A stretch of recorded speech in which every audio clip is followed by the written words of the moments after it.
আমায় ডাকছো? তুমি কি গো, সকালে উঠে একটু ঠাকুর দেবতার নাম করছি, তুমি আমার ঝাঁটা দেখালে? উঠুন ঝাড় দিচ্ছিলাম, তো হাতে ঝাঁটা থাকবে না তো কি রজনীগন্ধা স্টিক থাকবে?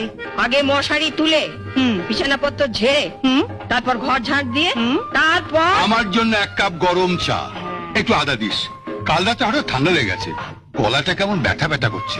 তোমাদের সংসারে কেন যে আমি মা দুর্গা হয়ে জন্মালাম না? হঠাৎ এই কথা বলছো? না মানে মা দুর্গা হয়ে জন্মালে আমার কেমন 10খানা হাত থাকতো।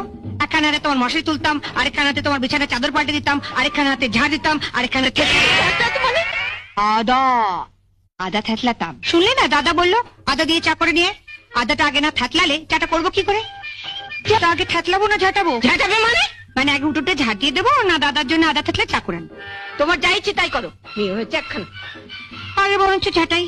তুমি আমার উপর যা রেগে আছো, সব কাজ ফেলে দাদা